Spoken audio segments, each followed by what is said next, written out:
अध्यादेश के माध्यम से पूर्ववत स्थिति यथावत रखे जाने बाबत द्वारा श्रीमान कलेक्टर महोदय सिवनी मध्य प्रदेश महोदय जी निवेदन है कि माननीय सर्वोच्च न्यायालय के द्वारा विगत दिनांक 1/8/2024 को दरविंदर सिंह बनाम पंजाब राज्य के मामले में निर्णय पारित किया गया है, जिसके अनुसार अनुसूचित जाति अनुसूचित जनजाति के भीतर आरक्षण के लिए उप वर्गीकरण किया जा सकता है, जबकि पूर्व में माननीय सर्वोच्च न्यायालय की संविधान पीठ के द्वारा ईवी चिनैया बनाम आंध्र प्रदेश राज्य के मामले में निर्णय पारित किया गया था कि अनुसूचित जातियों एवं जनजातियों के बीच एक समरूपता है, सभी जातियां समान वर्ग में आती हैं, इसलिए जातियों के बीच उप वर्गीकरण नहीं किया जा सकता।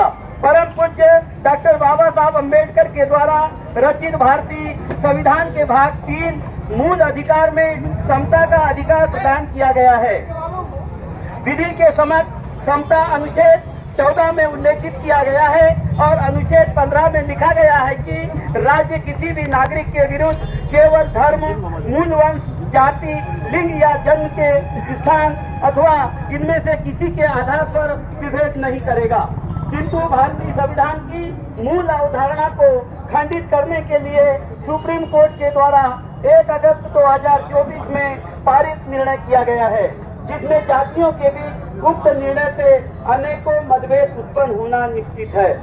हम अनुसूचित जाति अनुसूचित जनजाति के लोग आपस में एकता और अखंडता को विभेद नहीं करना चाहते और हम आपस में एकता और अखंडता बनाए रखना चाहते हैं और माननीय सर्वोच्च न्यायालय के द्वारा पारित निर्णय को निरस्त किए जाने की मांग संविधान के अनुच्छेद 341, 342 के तहत अनुसूचित जाति अनुसूचित जनजाति को उनकी जनसंख्या के अनुपात में आरक्षण की व्यवस्था कराई जाए तथा संविधान की 9वीं अनुसूची में रखे जाने की मांग के साथ 12 सूत्री मांगों का ज्ञापन महामहिम राष्ट्रपति महोदया को जिला कलेक्टर के प्रतिनिधि के माध्यम से प्रेषित करते हैं।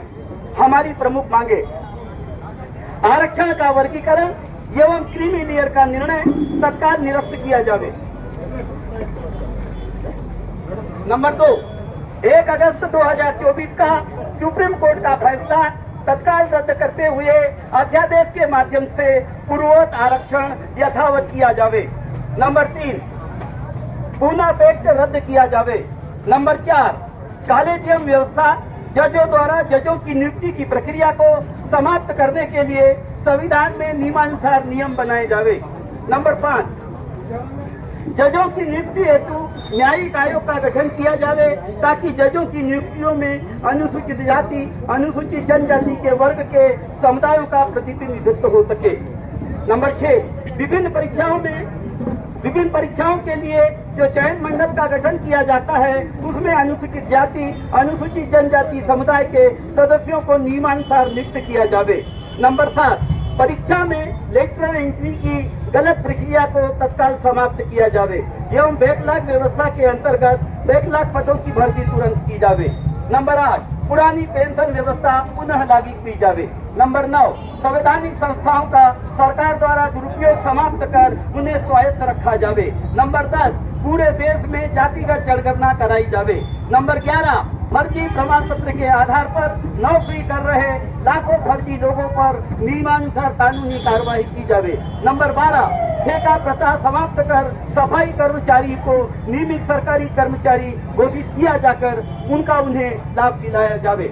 अतः महामहिम महोदय से निवेदन है कि हमारी उक्त सभी मांगों पर सहानुभूति पूर्वक विचार करते हुए निश्चित समय सीमा के भीतर निराकरण कर देश में करोड़ों की संख्या में रह रहे अनुसूचित जाति अनुसूचित जनजाति के हक एवं अधिकारों की रक्षा के लिए सुप्रीम कोर्ट का उक्त आक्षेपित आदेश निरस्त करते हुए पुरानी व्यवस्था बहाल की जावे। सिवनी दिनांक 21 अगस्त 2024 बहुदीय अनुसूचित जाति अनुसूचित जनजाति संयुक्त मोर्चा सिवनी मध्य प्रदेश। ये था हमारा ये ज्ञापन और हमारी 12 सूत्री मांगे।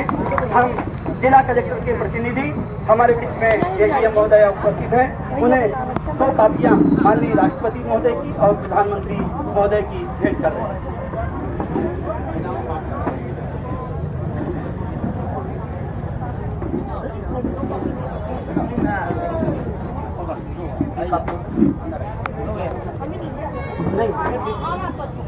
नहीं नहीं, वहीं तो फोटो नहीं आएगी, वहीं रहने दो। इधर देखो आप लोग, बस इधर खड़े हो जाओ मुँह कर।